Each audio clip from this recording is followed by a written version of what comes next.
Feminist Buzzkills, the show that thinks the House of Representatives needs a better HR department. I'm Liz Winstead, and as always, I'm joined by my co-host, Moji Alawodale. Hey, Buzzkills. Today, we premiere Johnson Watch, where each week we'll bring you all the unfolding creepiness about the most powerful Johnson in the House of Representatives. And Moji and I look at the extra layer of cruelty with these abortion bans, mental health. In states passing total bans or near total bans, the mental health of the person seeking care is not an exception, revealing yet again that the cruelty is indeed the point. And Liz and I are going to talk about rage. Journalist and author Rebecca Traister joins us to analyze who gets to have rage, who doesn't, and the rage we all feel about the Democrats' lack of abortion strategy. Oh my God, there is so much rage. And comedian Eunji Kim joins to talk about her own rage about stuff like being a Korean mom who has been mistaken for an incel. But first, some updates from last week. So last week, we told you about a Colorado judge who ruled that fake clinics have the First Amendment right to promote the dangerous junk science of abortion reversal, citing religious liberty. This week, Kansas judge says that that state cannot force doctors to promote abortion reversal because it's dangerous junk science. Two completely different takes from two completely different judges in 1 week. This has SCOTUS written all over it, so stay tuned. Plus, Missouri shuts Ashcroft down. We've been following the shenanigans of Missouri Attorney General Jay Ashcroft, who decided to write 6 parts of a reproductive freedom ballot initiative to make it all scary, inserting partial birth abortion language and other garbage. Well, this week, an appeals court smacked the pen out of Ashcroft's hand and said all the anti-abortion detritus he added to the measure was partisan, lied to voters about what the amendment was about, and ruled basically to revert language back to the neutral language initially written. Of course, Ashcroft is appealing. Now, it doesn't look good for him, but it's great to see the smackdown of a dishonest liberty chimp. Wish they'd done that in Ohio. Anyway, now on to Johnson Watch, our limited or possibly unlimited series that each week brings you the latest creepy things about the undesirable Johnson currently holding the job of Speaker of the House. We're going to bring Molly on to join us in this. Hey, Molly. Hey, Mal. Hello, I am thrilled Aren't to you? be here. Yes.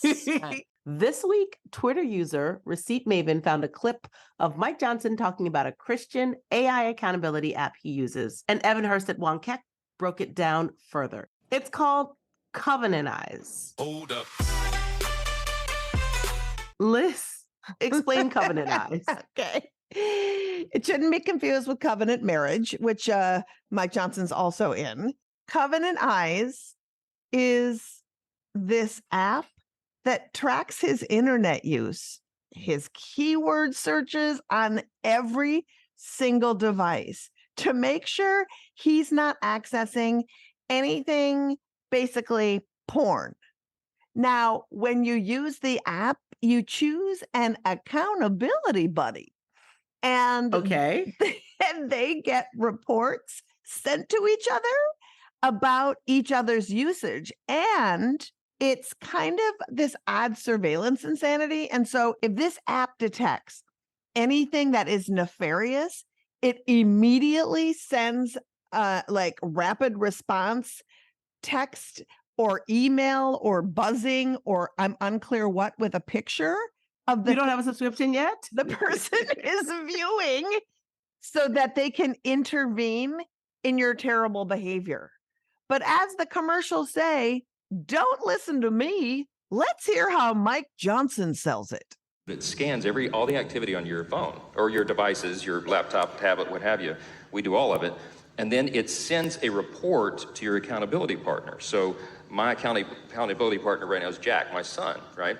And so he's 17. So he and I get a report of all the things that are on our phones or all of our devices once a week. If anything objectionable comes up, your accountability partner gets an immediate notice. I'm proud to tell you my son he's got a clean slate, all right? Yeah. Oh, God! Okay, where do we even start? First of all, when your jerk bud is your 17-year-old son, What is that about? What in the underage? They don't believe in boundaries? I guess no boundaries. Isn't that like sexual harassment? There's some underage issues happening.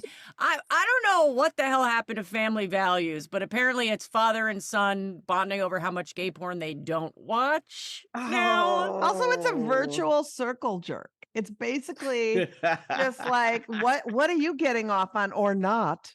Or not. Or hoping that you're going to get something. But also, like, this is a popular app. Like, he was literally talking about this app on stage at his Baptist church in a conversation about how to keep demons away. And so I'm thinking that every Christian has this app on their phone with their accountability buddy.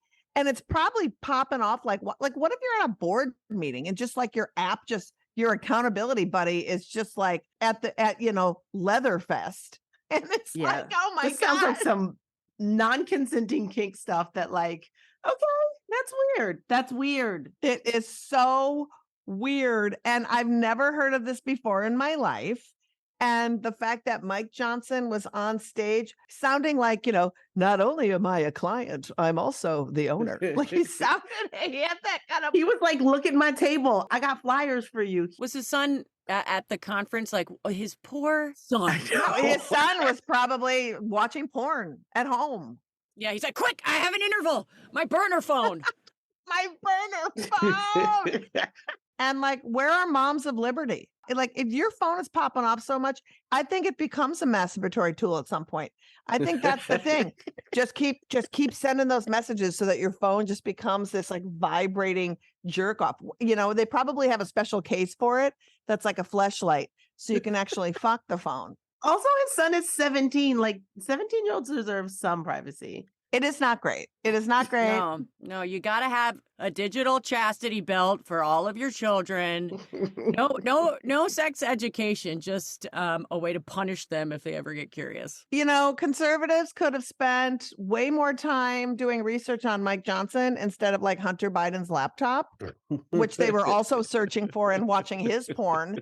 So I feel like this porn obsessed conservative, just like fixation is so wild. But that is just the beginning of Mike Johnson Watch. Next week, we're going to have a fabulous story about a son he may or may not have adopted. Unclear on Mike Johnson Watch. Molly, thanks for joining us. We're going to toss it over to you to take us through the steaming news dump this week. Absolutely. Always a pleasure to talk Johnsons with you. Welcome back to your steaming news dump, because America is constipated with misogyny and someone's got to release it. And that person is me. First up, the Washington Post reports that doctors in states with abortion bans are begging their hospitals for clarity on when they can provide life-saving abortion, and they're getting back a resounding new phone. Who dis?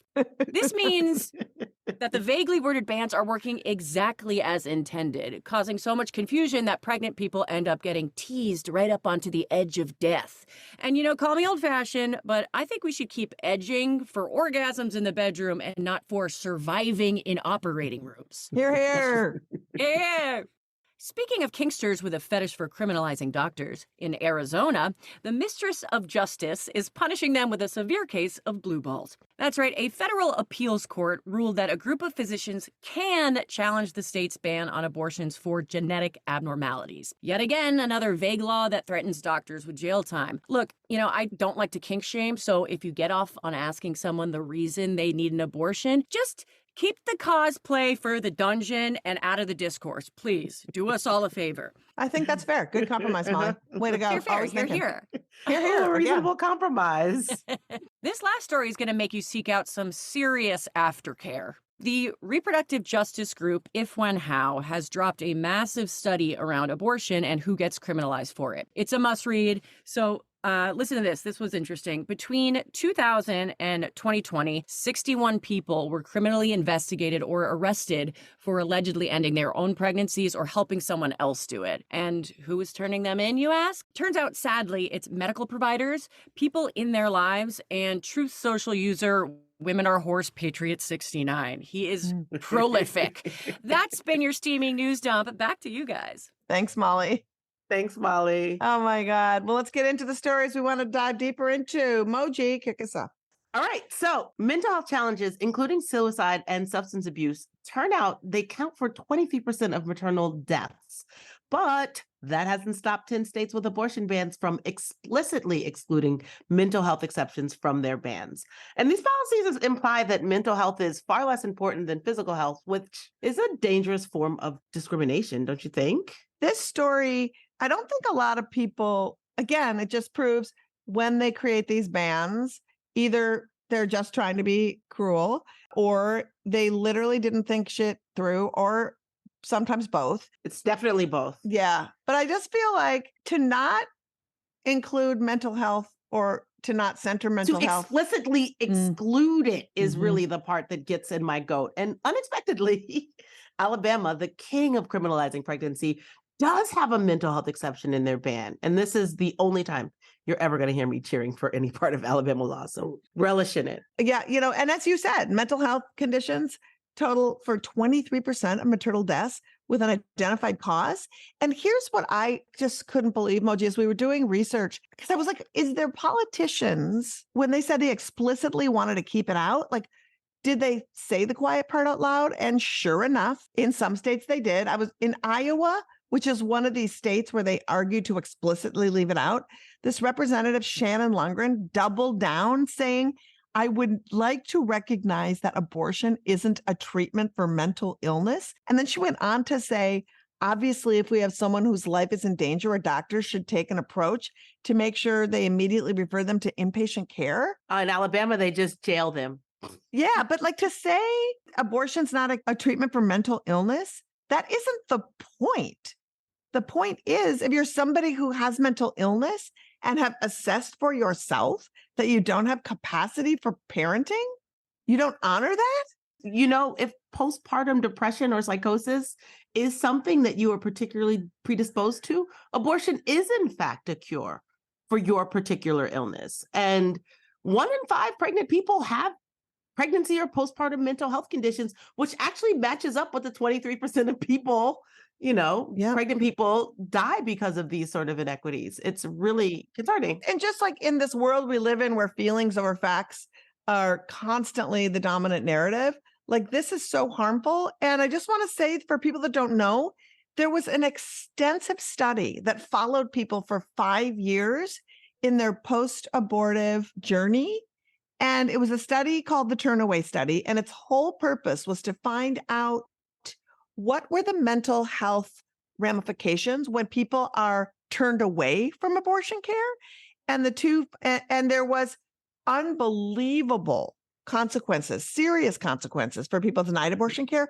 But they also found that 95% of the women who had abortions through that 5-year post-abortive space they were living said that abortion was the right decision for them. Even if they felt they had challenges around their abortion, they felt it was the right decision for them. So be mad. Abortion regret is a made-up thing. It's not a thing that happens to most people. Right. It's not a thing. Well, also, if you do regret your abortion, it is a thing. There's people that regret their abortions, but that's not the society's problem. It's not a thing we legislate around. No, it's not a thing we should legislate around. No, it absolutely is not. I know. And so, speaking of just what careens people into a state, we have 2 states that are careening people into wildness that have elections coming up, and they're using gaslighting to double down on lying about abortion. We have elections coming up. We have elections coming up all over, but particularly in Ohio and Virginia, when they go to the polls, abortion is in fact on the ballot. Both governors are getting highly involved in whatever's happening in their state's electoral place, and they're pushing the larger talking points of the anti-abortion movement and trying for something, really anything, that will deliver an electoral win on abortion, something that has not happened in this country since the Dobbs decision. So let's start with Ohio. In Ohio, the voters will have an opportunity to enshrine reproductive rights into their constitution, and while doing it, thwart a 6-week abortion ban that the state Supreme Court is already deliberating on. So naturally, Ohio anti-abortion activists and politicians are getting desperate and acting out. Actually, recently, Governor DeWine and his wife appeared in an ad encouraging people to vote no on Amendment 1, and this ad is a whopper. Everywhere we go, voters tell us they're confused about Issue 1. So Fran and I have carefully studied it. Issue 1 would allow an abortion at any time during a pregnancy, and it would deny parents the right to be involved when their daughter is making the most important decision of her life. I know Ohioans are divided on the issue of abortion, but whether you're pro-life or pro-choice, issue 1 is just not right for Ohio. Voters are confused because you're lying to them. Like, Oh, so imagine abortion being the biggest decision in your life. no, I mean, also like the whoppers in this ad, it allows abortion up until birth. So let's talk about what that means. A, that's not a thing. And B, the amendment explicitly says that it allows abortion up into this point of viability, which is around 24 weeks. That's actually in the amendment if you read it. Yeah. And also, we have to stop allowing this right-wing narrative that allowing abortion up until birth. There's people who need abortions in their pregnancies in 28 weeks, 30 weeks, when something can go horribly wrong. You know, they paint it as though someone's going into labor and then they're, you know, having some ghoulish kind of abortion. And it's really fucked up. But also, that's not what this amendment does. No, at all. It brings it up to viability. Basically, remember Roe v. Wade, the thing we're all pissed about that went away? It basically falls into that tenet. I mean, I would argue that they should have done abortion up until any time a person needed it. But listen, a win is a win is a win. And restoring abortion rights or maintaining abortion rights in Ohio will be a win. The other lie they had is that parents have no say in their child's abortion. Well, they do have a parental notification law in Ohio right now. A, this amendment won't get rid of it. And B, they have a judicial bypass. So even if things stay exactly as they are, children who need abortions and don't feel that they are in a safe place to talk to their parents can indeed get around their parental notification law. So how does this change anything? Exactly. And I'm telling you, if you are 14 and need an abortion, you're normally finding a trusted adult who can help you because you don't have the kind of money. And I'm somebody who had an abortion at 16 and couldn't tell their parents. And I felt really grateful to be able to have it. As we all know, abortion's safer than Tylenol or safer than things that teenagers can buy over the counter. Or safer than pregnancy. Especially if you're somebody whose reproductive parts are still developing. Like it can be incredibly hard to give birth as a teen. So just shut the fuck up, Mike DeWine. Also, Mike DeWine has been gaslighting Ohio forever. I will never forget when we just launched our organization and all of the videos that we talked about last week were launched out into the forefront. Mike DeWine was leading the charge in Ohio, talking about Planned Parenthood selling baby parts and all this shit. And he did a press conference where they did this exhaustive search about Planned Parenthood and all the clinics in Ohio to find out whether or not they were selling baby parts. And he had to hold a press conference to say, guess what? They found nothing. But here's this lie he threw in at this press conference because he couldn't just have a press conference saying, oh, I guess I was wrong. Here's what he said at the press conference. DeWine added his state investigators uncovered something he said was not humane. First cooking fetuses and then disposing of them in a landfill is not humane. Cooking fetuses. Were they doing that in Ohio? Were they doing that? You know what they were doing? Sterilizing medical waste so that they could dispose of it properly. Not in a landfill. Not in a landfill. Why would you cook it and then put it in a landfill? You know what I mean? That's like ridiculous. That's like, you know what I'm going to do is wash up my garbage before I put it in the garbage. No, they were literally preparing to dispose of it the way that you do, like you do any medical waste. So again, just showing up with the lies all the time, fucking Mike DeWine. It's unbelievable. And this doesn't even talk about all the crazy crap that they're doing for this ballot amendment that they are going to vote on next week. They are, I brought up before, ignoring that this 6-week ban that is on the books that passed in 2019 isn't going to happen if Amendment 1 fails. It will. Yeah, they basically are saying if you vote no, the status quo will remain in Ohio, and abortions are at 22 weeks right now in Ohio.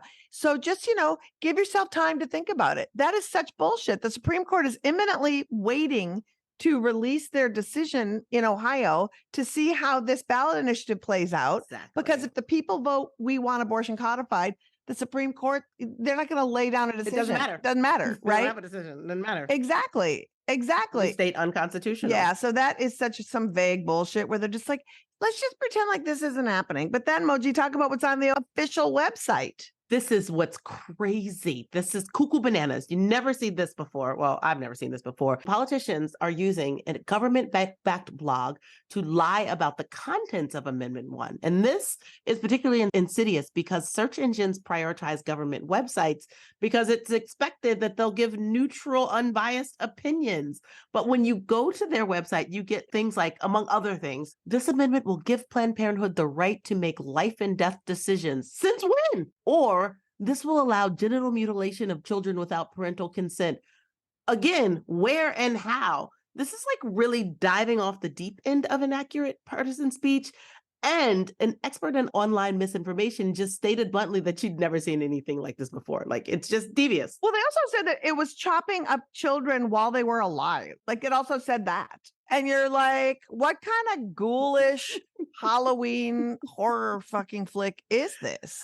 I do feel like antis have to lead with this horror gross out thing that makes well, I guess it makes sense. That's exactly what they're leading with. It's the only way I've ever heard like pro-choice people be like, oh, but I'm still uncomfortable with these kind of abortions. And it's like, learn about these kind of abortions, what happens and what they do.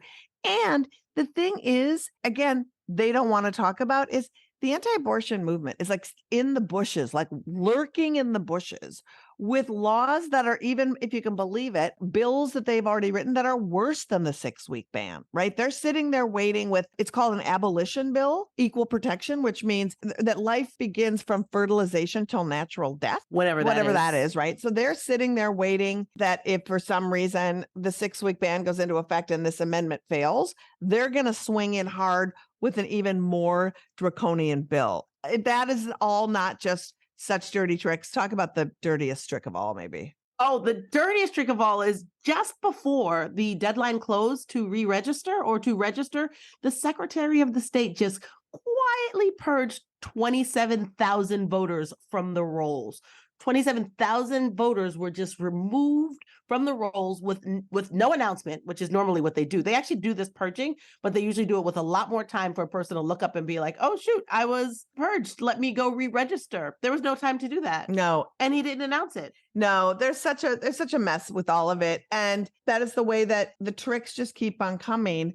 And they are so freaked out. We opened up the Pandora's box. What happened, us as advocates, forced the issue, put it in front of people. People understood their relationship to abortion and aren't having any of it. And they don't know what to do except these dirty tricks. And we talked about Virginia also having election on Tuesday as well. Yeah. And in Virginia, Governor Youngkin is also personally jumping in to turn the gaslight all the way up to 11, claiming his party isn't pursuing a ban at all. Right. Not at all. As in not at all. Youngkin's PAC is spending $1.4 million on ads, claiming his party isn't pushing for a ban. Now, Virginia has different stakes on Tuesday. What's going on in Virginia on Tuesday is every single seat in the Virginia State House is up for election. And Glenn Youngkin is a Republican, the governor. If the Republicans gain a trifecta, they're going to move to pass a 15-week abortion ban. And why this is scary is, just to give you some context, Virginia is the last state in the South not to restrict abortion at or before 12 weeks. And as we're waiting for the Florida Supreme Court to rule on their 15-week abortion ban, which if Florida Supreme Court upholds that ban, that means 30 days from the ruling, that rule will turn into a 6-week ban because the legislature and the governor already signed a bill for a 6-week ban. So we're in a Southern mess that is could be really scary. Governor Youngkin is being touted as this moderate with this 15-week ban, and conservatives are trying to reframe a 15-week ban as some sort of compassionate compromise when we know that a 15-week abortion ban is an abortion ban.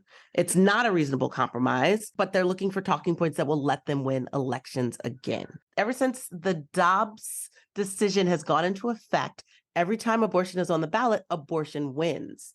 And so they're trying to find a way to talk to moderates and to talk people into thinking that they are not trying to take away their right. And that's our job, to educate people. And these politicians do not seem to want to hear from us And you can see the media and you can see politicians buying into this narrative that, yeah, that seems reasonable. You've got 3 months to get your abortion and to understand, not taking into account that people need to get money for their abortions. People don't have money. They need to travel. If you don't have regular periods, sometimes you don't even know you're pregnant until 8 weeks in. Like, none of this is reasonable. Not to mention, what is the line, America, that you say, this is the week that your body no longer becomes your own and becomes what the government tells you it's going to become. If you think there's a line for yourself, you tell me what that is, because I don't believe it. I don't believe that anybody, no government, should decide at what week your body no longer becomes your own. Also, these 15-week bans push people into later abortions because A, where are they going to get abortions? How are they going to get money to get there? Where are the clinics that are open when your whole region has banned abortion? Exactly. And when you think about that region, if Virginia, goes the other way, and then Florida, that means you literally have a swath from the southern tip of Florida all the way up to Washington, D.C., where there is no access to abortion. Some states have 6 weeks, but it's really a mess. And so, please pay attention on next Tuesday for the Ohio ballot initiative, for how the whole state house elections go in Virginia, because it really, really matters. And as always, all these stories and the stories Molly talked about will be in the show notes. And you can find the best, most up-to-the-minute resources on accessing abortion care and funding your care on our website, aafront.org. Our Charlie chatbot is on the bottom right corner and will walk anyone, anywhere in the country through their options for resources for abortion. All right. Joining us now to continue some of this conversation is one of the foremost authorities on U.S. abortion policy, sexism, and justifiable rage. She's a journalist and author with 2 New York Times bestsellers. Please welcome Rebecca Traister. Hey, Rebecca. Hi, it's so nice to be here. So great of you to join us. Oh my God. So great to see you. And I haven't seen you in 100 years and I'm so excited. Yeah, me too. So, Rebecca, a few weeks ago, we were on a panel organized by the New Republic, and it included Joan Walsh, Erin Carmen, incredible women. And we were talking about abortion and the presidential race. And to summarize something you said really eloquently, you said politicians have been given a gift from citizen-led movements when we're passing ballot initiatives repeatedly, and the public is declaring their support for abortion access pretty loudly and proudly. Yet, politicians have run away from the issue for so long, they have no playbook to campaign effectively on this issue. So are Democratic politicians aware of how unprepared they are for this moment? No, they are not. Well, it really depends on which Democratic politicians, because one of the crucial things you have to understand about, I think both parties, but the Democratic Party is where it's super dysfunctional right now, is that the generational divide between leadership and the people coming up within the party is so vast. Yeah. And, we don't need to get into this, but I do think there's something about how on the Republican side, all the oldsters on the Republican side look at the extreme conservatism of the youth, like the Tea Party, for example, and all those guys, McCain, McConnell, they were like, great, we're going right. These young people, the future wants to go right. We have the controls. We know how to steer that ship. We're going to steal a Supreme Court seat and we're going to make the road for them. Okay. Meanwhile, on the left, the leadership class and people who have been in power for literally like 5 decades look at the young people and they're like, those are our activist enemies. Like, they actually treat the younger generation as a force to be fought off, not as the future that they want to help pave a path for. Okay. So I think there's a crucial party difference. Both parties are run by a gerontocracy, but the Democrats treat younger people with different ideas about how to govern and what it might mean to be a Democrat as if they are the enemy, whereas the right treats them like the extreme right wing as if it's the future. So what we have, and I don't want to be ageist about it, because there are certainly older people within the party, including Barbara Lee, who has been talking eloquently about abortion for years. And in fact, who prior to the Dobbs decision, prior to Roe prior to Trump's election, introduced the Each Act, formerly known as the Each Woman Act, in part in response to a young activist movement, all above all, reproductive justice, young reproductive justice advocates, who pointed out that Democrats hadn't been fighting fiercely against the freaking Hyde Amendment over a period of decades. And they found their audience with Barbara Lee, who obviously has been in office for a long time, has been a righteous member of the Democratic Party for a long time, and has been holding down the left end of that caucus for a long time. And told her own abortion story. Yeah. And who more recently told her own abortion story very beautifully and very powerfully. So I don't want to make this about age, but it is absolutely true that there was a fantasy, I think, by a lot of people who were very like the people who are like, don't be hysterical, who are like, don't worry, we'll just return to where we were. Where we were was total dysfunction. And in fact, Democratic leadership, truly, in 1972, I've written about this, there was a lot of the women's movement, broadly defined at that point, was pushing for there to be a national plank on legalization of abortion. 1972, that election. And a lot of feminists actually, ironically enough, decided not to support Shirley Chisholm's candidacy for the presidency because they figured she didn't actually have a chance of winning. Never mind that Shirley Chisholm was speaking fluently, beautifully, powerfully on abortion rights. She was the honorary first co-chair of NARAL. So much of what her work was around, had to do with reproductive justice issues. They instead decided that they could get leverage from the guy who was going to be the candidate, George McGovern. And so they forsook Shirley Chisholm's candidacy, decided to support George McGovern, and George McGovern fucked them over at the 1972 Democratic Convention, not only by not supporting an abortion plank, but by having an anti-abortion activist speak from the floor. So they got screwed. And that was the summer of 1972. And then in January of 1973, we get Roe. Obviously, is a Supreme Court decision that sort of takes care of it temporarily. I was going to say that phrase is doing a lot of work here. I know. I want to signal that I understand that is the fantasy version of what Roe did, but it was a federal. It was federal law, and at that point, the legislative fight for legalization was ended. Right. And in fact, because it was such a surprise decision and felt, I think, to a lot of people who were still really working out their positions around this, felt like a radical shift. And it was a radical shift in law across the country. The Democratic Party didn't treat it as something that needed to be improved upon, protected at all costs, that was going to be fought against. They were like, oh, well, that's done. Boy, we don't have to worry about that. Meanwhile, Reagan and the unholy coalition of Christian conservatism and economic conservatism that got embodied by like what would become the Reagan presidency in 1980, the right wing starts forming itself around this. And there were still Republicans who were actually fighting amazingly, like against Hyde. One of the people who fought most vociferously against Hyde was Bob Packwood. Oh yeah, handsy Bob Packwood. Yes, Moji, do you remember? Do you have? I have only the slightest memory of Bob Packwood. I have no memory of Bob Packwood. So having family in Oregon, I can tell you, Bob Packwood was probably one of the most socially liberal Republicans from Oregon. Had to be Oregon. You know, it's like being a Rockefeller in New York.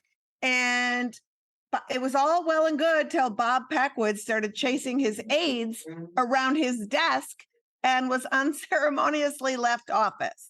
Right. He had to literally resign for both harassment and I believe assault charges. Yeah, it wasn't great. Boy, was he a righteous defender of abortion rights and fought vociferously against the Hyde Amendment. So in the category of people who are complicated, Bob Packwood. Yes. But the right did begin to really organize around an anti-abortion stance. So you had lots of Republican politicians, from Reagan, who had signed a liberal abortion law in California in 1967, to George H.W. Bush. Of course, the Bushes had historically been a huge supporter of Planned Parenthood. I don't want to leave off here some of the troubling connections between right-wing politics and eugenics in support of reproductive health care. But I do want to say that there was a lot of tune changing on the Republican Party because they understood that they were going to get a base vote on this and that they could organize themselves around this. In the meantime, Democrats were like, that's a yucky thing that we don't have to worry about it anymore because it's done. Never mind that a couple years later, you actually get Hyde, which of course makes abortion all but inaccessible to poor people. Yes. And also Henry Hyde also unceremoniously had, women on his lap that were not his wife having affairs, the hypocrisy is, but one thing that I wanted to just throw in quickly, Rebecca, before you go on, is the fact that not only were Democrats like, hey, we're good. That's how we got all these zombie laws that stayed on the books that we are now still fighting, with all these opportunities. States didn't do shit and Americans didn't vote in midterms. Well, and talk about states not doing shit. Another thing that isn't directly abortion aligned, but that has everything to do with how we got here, is that part of how Republicans organized after the series of defeats that they suffered, right? So the victories of the social movements of the mid-20th century, certainly around reproductive rights and access, around gay rights, civil rights, the union protections and expansions of the New Deal, right? And all of those losses that conservatism suffered and then got realigned around a new modern Republican Party. Part of what Republicans did was organize on a state and a local level. They cared. They understood that a pipeline to power meant taking over state legislatures, which meant school board seats, city council seats, state legislative seats, right? Governor's mansions. And they've been doing that over decades. They built a judicial pipeline to make baby conservative justices and shoot them into the world, okay? They also were willing to lose. I mean, you know how many times they tried to pass laws to defund Planned Parenthood and they lost and they lost and they lost and they lost and they lost. They didn't run from their losses. They understood that by fighting for these personhood amendments that were voted down, right, even in conservative states, that they were signaling a base that they were willing to fight for something. Democrats were doing the exact opposite thing in every way. They totally forsook state and local politics. They did not think it was sexy. They did not invest in local politics, thereby letting Republicans take over states where they controlled not only laws around reproduction, but the voting rolls, gerrymandering, redistricting, all of the things that we're dealing with right now. That make democracy almost impossible right now. Impossible. I mean, half of our abortion fights now are like laws that passed in the 90s and the 2000s. Exactly. And when on some level, again, a willingness to lose, to say, this isn't going to go into effect now, but maybe, someday. So there was a real organizational difference, and there was nobody doing this kind of work over decades. So what you have is a generation of politicians who are still in power, right? It is absolutely a gerontocracy, right? And they don't have any practice, with the exceptions like Barbara Lee, right? And Rebecca, you led us perfectly into what we wanted to talk about, because if you cannot articulate the moral good, the community good of abortion, there is no way we're moving the needle forward, because unless politicians can articulate what us activists do, and by the way, they never fucking talk to us. They talk to prognosticators and people in the horse race and all this other shit. They won't do it. So what do they gain from not talking to us in this moment so that they can bring forth an empathy in the moment that everybody who's had abortions and people who know people who've had abortions are leading the conversation, and the politicians are not?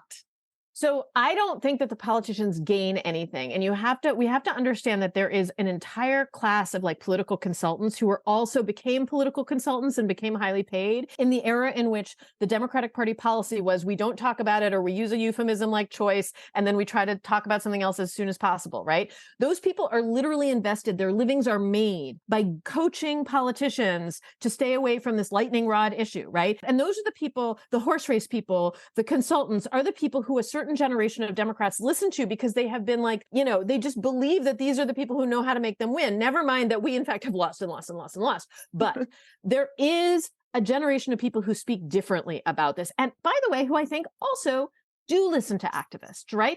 And you can recognize them because the Democratic leadership casts them as activists, right? Squad members. And doesn't back them up. No, of course not. And in fact, cast them out, whenever, all the time. You can listen to Ayanna Pressley, you can listen to Cori Bush, and not a squad member. And in fact, somebody considerably more toward the center. Gretchen Whitmer is a great example of somebody who speaks about this fluently and with ease. And in fact, her entire, the Democratic Party leadership in the state of Michigan, which is a great example of how to do this, they're all doing it differently. And there is a generation of people who are coming at this differently, and I think are winning. Whitmer's victory in Michigan, and in fact, the Democratic victory as a whole, in 2022, it was attached to a referendum about the state law, about a trigger law that would have gone into effect.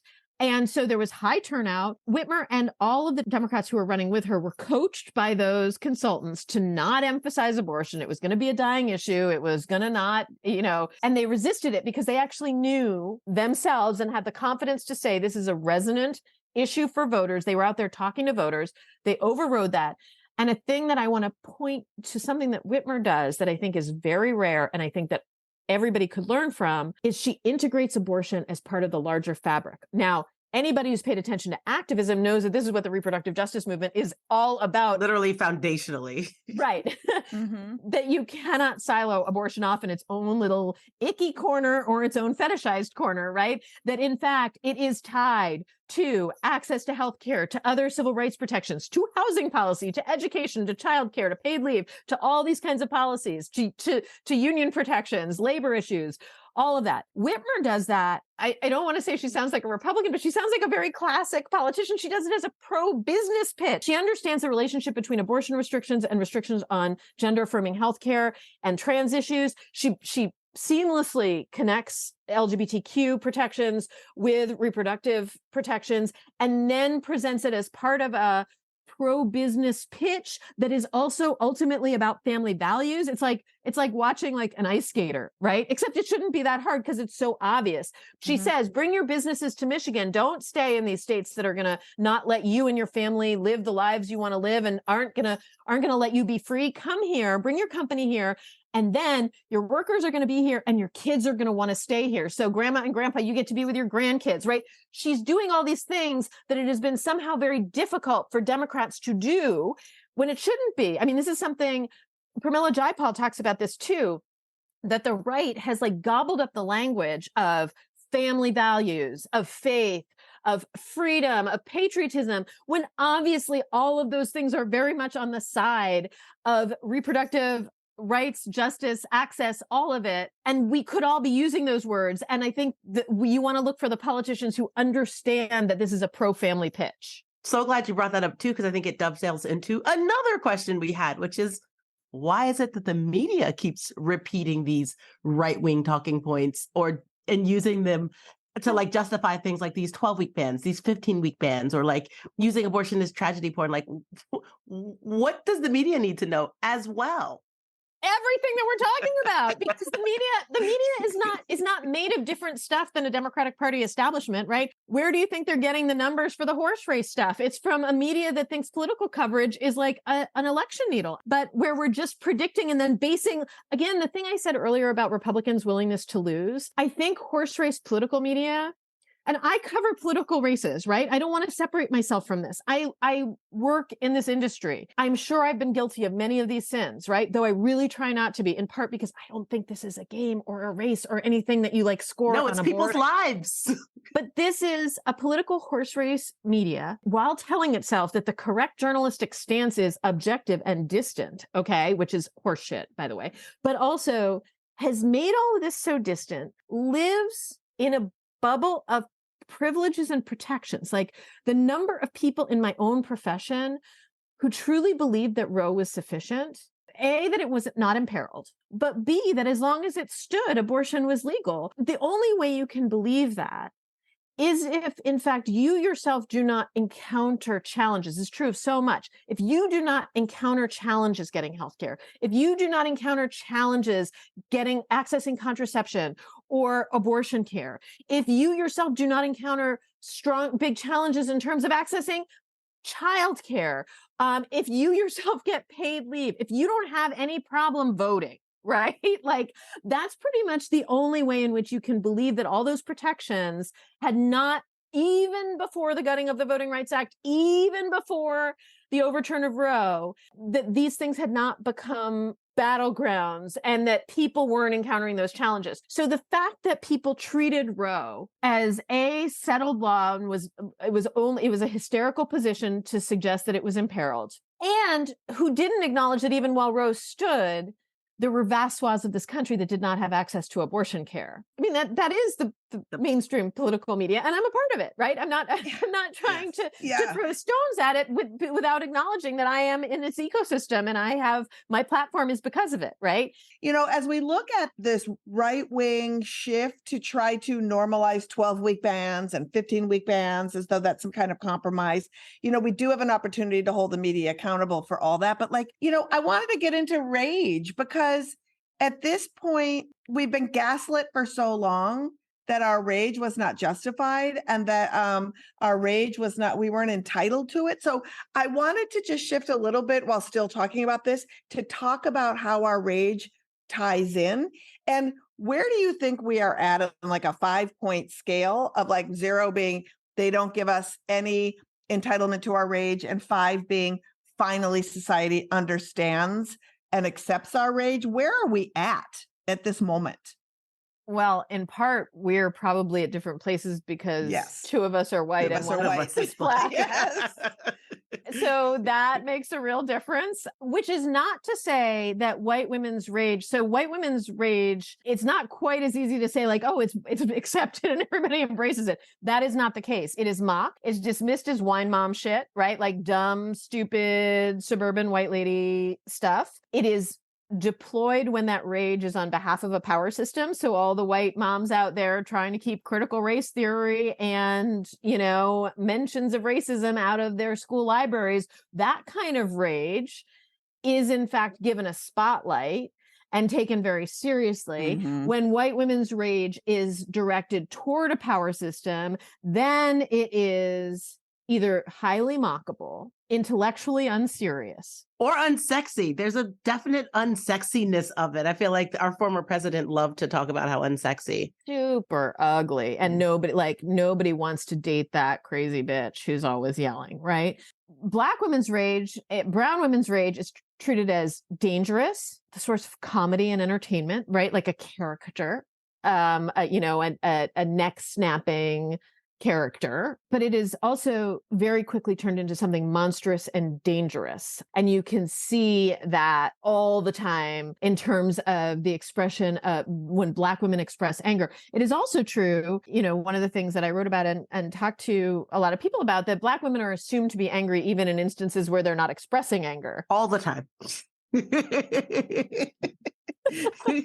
I feel like all of my Black women friends, of which I have several, it's like, oh, it's almost like you can't raise your voice or you are that angry Black woman. Right. Yeah. Even if someone's rolling their car on your foot. Right. And I was going to say, like, what about when you are angry a lot, right? Like, and to consider somebody already a stereotype of anger is to rob that anger of any power. Yeah. And any agency. And agency. And, and I kind of sometimes look at how rage is accepted in the parallels of how power is accepted. For example, like men love the woman who invented Spanx. She's a billionaire. No man wanted to invent Spanx. Good for her. She's in her lane. But if you want to be president and you want to have your power that way, so it's kind of like, do you want to have power to use it to help guide everyone's lives or just women's lives or specific things? It's like, when is it acceptable and when it isn't? The whole thing is just rageful. Phyllis Schlafly raging for the patriarchy was beloved. So beloved. Right. And Nikki Haley in her own way would be beloved. I got to say, I don't know that we're going to get there unless, anything could happen. Truly anything could happen at this point. But, if you'd asked me 10 years ago, I would have told you, I would have truly pre-Hillary, I would have told you that Nikki Haley was likely to be our first female president. I really hope that this is something I'm super wrong about in the long run, but I'm not sure we can say I'm wrong yet. But the metric for me, and this goes to your Spanx example, is that think about that rage and a power structure and who's in the top and who's in the bottom. And then think about where power and rage are directed if you're a woman. And if so, the Spanx inventor who is super powerful by making women's bodies conform to stereotypes that they're supposed to conform to, right? That's definitely working on behalf of a white patriarchal capitalist power structure, making a lot of money by making women suck their bellies in. Okay. So she's awesome. the women who are challenging that system, and when you think of what direction power moves in, are moving against the grain, those women, their power and their anger are going to be rendered problematic, hysterical, comical, dangerous, or monstrous. And that's how you figure out which way you get cast, is what is your relationship to how power works. Oh my God, Rebecca, we have to wrap, but will you come back and talk to us again about rage and about power? Because you are literally one of my favorite public thinkers and you're just the best. And I'm so happy that you joined us because you just dropped so many knowledge bombs that I kind of can't believe it. Thank you so much for having me. Oh my God, so great. Thank you. Thank you for joining us, Rebecca. You can check out her work at New York Magazine, The Cut, or you can read her latest book, The Mad and the Bad. Well, as you know, we cannot do the work of this podcast without the tireless support of our fake sponsors. Moji, can you tell us about this week's advertiser? Hey, Bible-believing, women-loving Christian guys. You're probably always asking, how can you protect yourself and your home from the siren song of homosexuality thrusting its way through your door? From the creators of Covenant Eyes anti-masturbation software comes Homo Away, a security system that will alert you immediately if there is a UPS guy with a big package on your porch, or your neighbor's porch, or just driving by.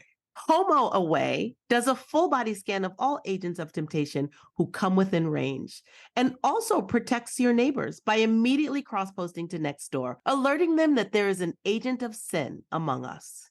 With Homo Away's drone-guided technology, you'll be able to scrutinize the level of gay danger or ganger from every imaginable angle. Feeling in imminent danger? Press the panic button and Homo Away will dispatch a policeman, a fireman, a cowboy, a construction worker, and whoever else our operators determine is needed to keep you on the straight and narrow. Use the promo code It Takes a Village, people, for 20% off your first month. Homo Away, because sometimes it takes more than conversion therapy. Wow, we already had a commercial for from the people from Covenant Eyes. They're listening to pod. They were trying to get in really early. They were like, these are our people, and we want them to know who we are and care. Oh my God. I feel like this is a great transition to our next guest. She's a Chicago-based comedian, improviser, and host of the podcast Two Kims, One Pod. She also knows a thing or two about rage. Listen up. I have friends with a lot of young people that are like very progressive, right? And they're constantly railing about the insidious nature of casual racism, trauma, and immigrant rights. It kind of makes me feel like they don't know any immigrant moms. Because no one is inflicting more trauma and engaging in more casual racism than immigrant moms. My mom only describes my friends by their ethnicity and the physical trait they are most insecure about. Please welcome Eunji Kim. Hi, thank you for joining us. Hi. So we just had this incredible conversation with Rebecca Traister about rage, and especially women's rage, and how society actually, where we're at on the scale of like how it accepts our rage, does it accept our rage? And we're full of rage as we come to you. I think people are always surprised by how angry I am given how I look. You mean because you're short? I'm very small. I'm bobblehead. You know what I mean? Like very small stick and then huge head. So, but I do think that people are surprised by the tenor of my rage. It is the rage of a woman. But it's interesting that you were talking about she's trying to justify it. It never occurred to me to justify it because it feels so evident why women should be allowed to be angry. And I think when you said that, it struck a chord with me because I am very fascinated by male rage. It's the reason why my TikTok algorithm is all incels. TikTok 100% thinks I'm an Asian incel. And it's a bit I'm doing right now on stage about how TikTok thinks I'm an Asian incel that loves watching white women get ready. And it's very specifically like, it's bizarre. And I think I love watching male anger. My favorite things when I'm like anxious or depressed, I have a YouTube playlist that I like to watch until it calms me down. And it's all like, it's Christian Bale screaming on that soundstage, the Alec Baldwin. White men behaving badly. Yes, the Lily Tomlin one as well. Yes, the Humvees guy on set. Oh, yes. Alec Baldwin screaming at his daughter. Do you have Steven Crowder screaming at his wife? Do you have that one? No. Oh my God. Steven Crowder yelling at his wife, and it's caught on their ring. Oh my God. Oh, his pregnant wife. Yes, his pregnant wife. She's like 11 months pregnant. She wants to go to the store, and he's like having this wild covenant marriage meltdown. That is, oh my God, I'm so glad I could bring you a Thank new you so much. rage. My like nipples are hard the way that you're describing it. I'm like, that is so erotic. Like, I love that. I mean, there's a part of it because it's such naked rage that is, I mean, and a lot of these are happening in intimate moments or in workplaces, like with people that you're trying to get along with. And they're being allowed and permitted and granted tacit permission to behave this way. Yep. And I think something about that is very enticing to me. For me, I started doing comedy because it was a vehicle to bring humor to my rage to stage. And I think that a lot of marginalized folks, queer folks, women would co-sign on that being one of the catalysts. Would you say you're in that camp? Oh, 100%. I mean, you think things were going good and that's why I'm doing comedy? Well, you did start doing comedy at 30 weeks pregnant. So what was life before that you're like, I'm going to try this as the next step? Also, like, while so pregnant, because I had a child and I think 30 weeks is when I stopped doing everything. And you're here picking up new skills. Oh, well, I mean, I was doing improv for a long time. And then, this is a different time. I think it would be less weird now. But when I started, there was just, everyone was 25 and a dude and improv. I just, like, audiences didn't want to see a 38-week lady chasing her dreams. Do you know what I mean? Yeah. You think they do now? I don't know. I maybe like the scene is, they're just like, it just feels different now. I think they would allow for that sort of difference. Just at the time, people were just like, this lady needs to go home. And it was the last Second City audition I ever did. Like, I was also heavily pregnant. Like, they ask you a non-improv fact about you that you could talk about at the top of the audition. And my non-improv fact about me was I was 2 centimeters dilated. The room... like, they were like, oh no. Like, people like the connection between like how little people understood about the women's. I'm sure 100 like men in that room thought the baby was gonna fall out of me. Yeah. Yes. You know how big is a centimeter? Yes. They were all like, can I Google centimeter? Yes, that like I'm not shoving her back. But because I'm unwell, like I needed the time and that space. I booked a gig for 6 weeks postpartum of my due date. Okay. And I was a week late because it was my first. So, and I did that gig. Let's talk about that. I need to unpack that with you. Yeah. Also, I was so tired at 5 weeks. Tell me more about this energy It's you crazy. had. I was leaking through my shirt. Like, it was crazy. I had to put in those things. It was crazy. I don't know why I did it. I think I was so afraid of losing momentum. Because, there's so often times inside of comedy and any creative work, everyone is telling you no. And there's so much inertia and obstacles. So any momentum is very easily lost. So I just was so terrified of that. I think I made that, if I didn't do that postpartum, knowing my future self and how lazy I am, I set that date and I just went. I think because, in that time, your body is just operating in autopilot. So I was like, I guess this is on my calendar. I gotta go. Like, it didn't occur to me not to. White supremacy's foundation is that you can't even differentiate what's urgent anymore. And also that fear of if you do not show up, you will be forgotten forever. Or if you Yes. don't do this, everything has this equal urgent weight, especially in a field that is still dominated by white dudes who your value is judged by whether or not your life experience is interesting to them.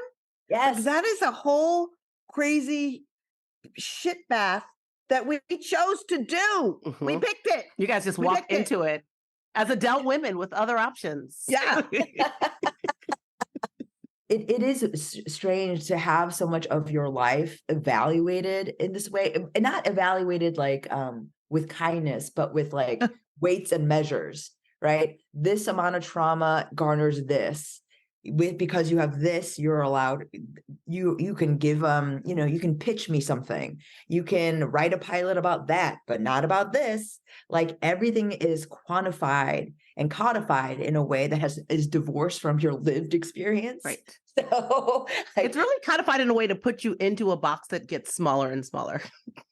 and less meaningful to you. You're like, I guess this is the part where I'm selling the bisexual through line in my story. Like, or this is when I'm talking about how, like, my immigrant, and none of it can be packaged in a way where you are allowed to be yourself, especially if you're at all deviating from the norm. Right. Like, currently, as people of color, or like, so much of our stories are being sold and packaged in these like small little easily digestible packets and pellets. So like, you have to be very careful. I don't know. It's something that as I get deeper into show business, I'm like, brother, like, I don't know if I have the stomach to repackage my story meat this way. Yeah. When we were just talking with Rebecca, we were talking kind of about this very thing where it's like, they'll accept you and your power if you stay in a lane that they don't want to be in. Right. And if you want to expand out of that lane, then it's a whole fucking conversation. Then you're a threat. Then it's a whole thing. What if you wanted to play, Yago in, like, what if you wanted to do a role that's just like out there? Roles are roles, stories that you want to tell of your humanity, or even stories you want to tell of your immigrant life that don't fit a narrative they want to hear about immigrant life. It's wild to me how we have to force our authenticity. I mean, especially when we're talking about rage, so much of my immigrant experience is filled with that. You said that in your comedy, in the clip that we've rolled in when you came in. I wanted to ask you about that, because immigrant moms are some next level shit. It seems like. And it's specifically within the Korean culture, it's a concept called Han, and it's a very postmodern, post-colonial idea where it's like an elegiac sort of relationship we have, a bittersweet relationship we have to our rage. And there's sort of no word for it, but it's a rage, but it's also sad, and like, that is a big through line in at least my family's story, because they're an immigrant family where like shit didn't really work out. I was explaining this to one of my friends. It's like, my parents are addicted to financial ruin. It is something I have inherited from them.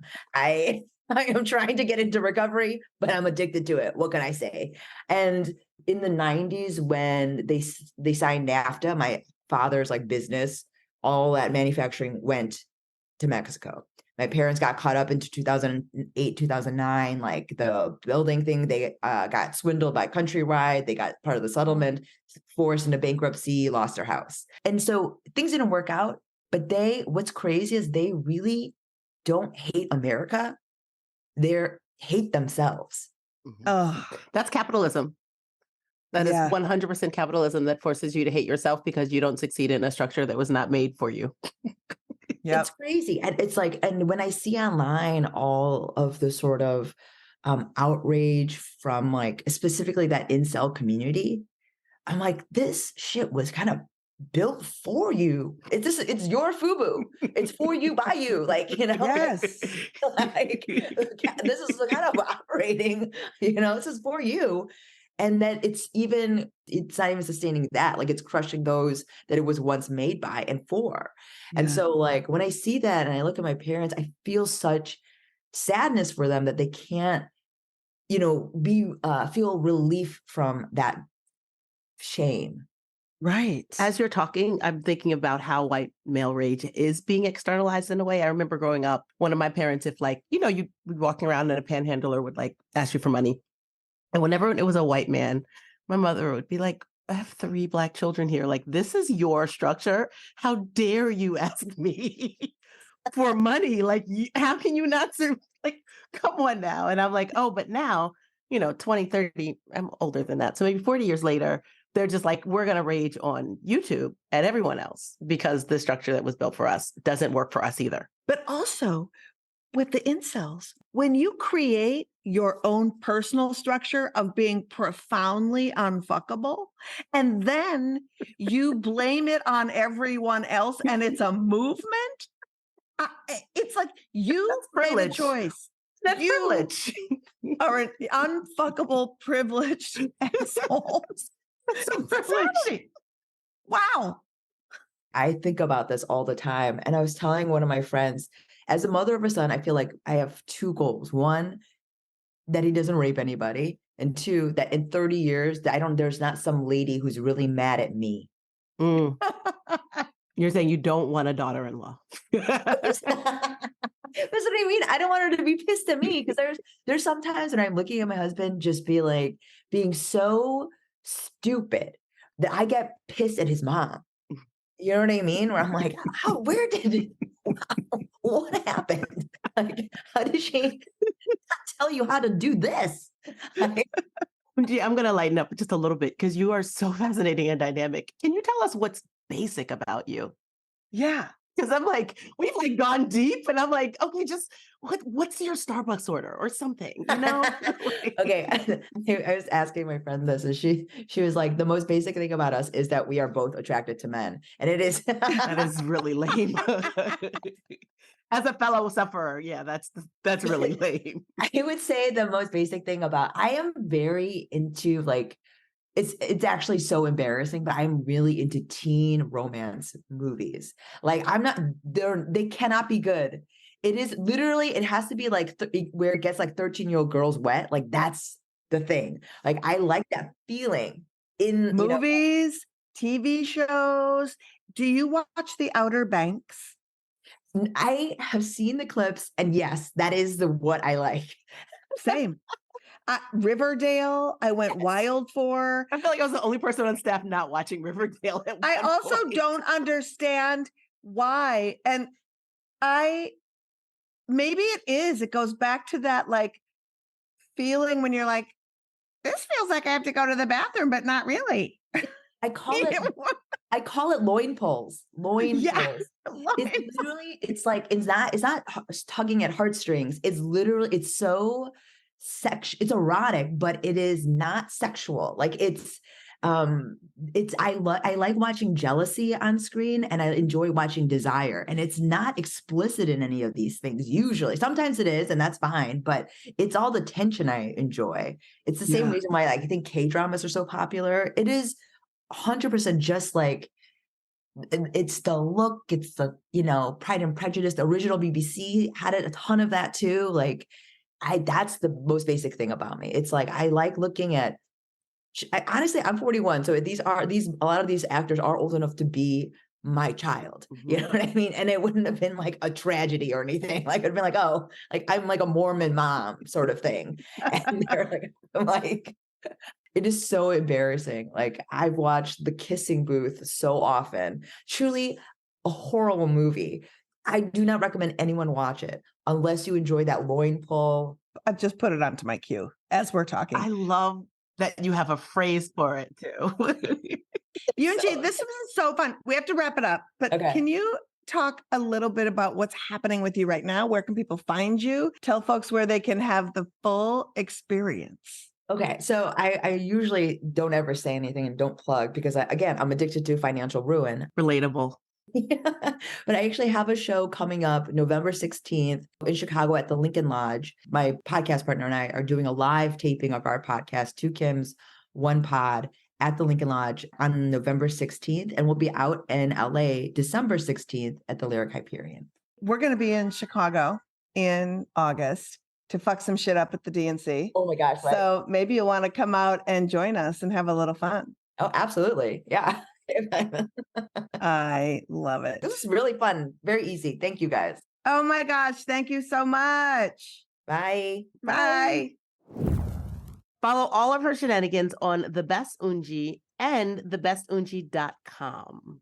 Thanks, Eunji, and thanks again to Rebecca Traister. And before we get to all of our business, on a personal note, Moji and I want to just pay tribute to a great member of our movement that we tragically lost this week, Andrea Miller, who was the president of the National Institute for Reproductive Health. She was a fellow Minnesotan, tireless warrior in our movement. She worked at the ACLU. She was one of the founders of the Center for Reproductive Rights. And during her tenure at the National Institute for Reproductive Health, they have done incredible work on the ground, state by state, fighting these laws. We were honored to work in partnership with them on Operation Save Abortion, on so many of our projects, one of our first funders. They even early on honored us with one of their Champions of Choice awards. So Andrea Miller, you will be sorely missed. Rest in power, friend. We will carry on your legacy with heart and determination. You will be so deeply missed.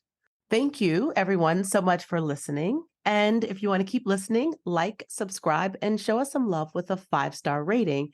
And stay connected on social media at Abortion Front. Let's make a difference and let's have some fun doing it. Speaking of fun, we've partnered with Works in Progress LA on a groovy textile art piece. Proceeds benefit Abortion Access Front. Link to buy is in our show notes.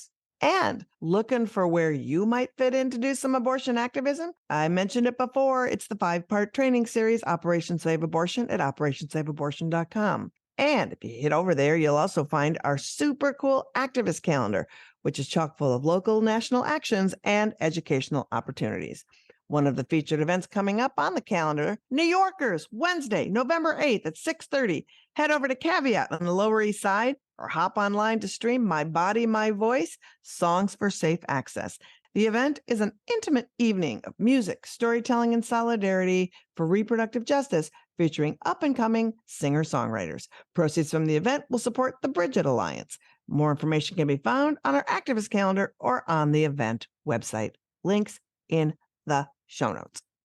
Next week, we are dark, but join us the following week for a special episode with best-selling author of White Fragility, Robin DiAngelo, and self-professed liberal redneck comedian Trey Crowder to help us navigate the tough conversations happening around the family dinner table over the holidays.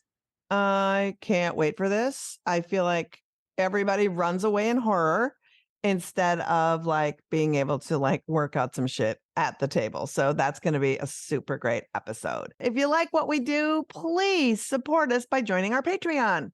You'll get great content and cool merch, and you'll get experiences. All the pledges support this pod and our activism at Abortion Access Front. Pledge at patreon.com/feministbuzzkills.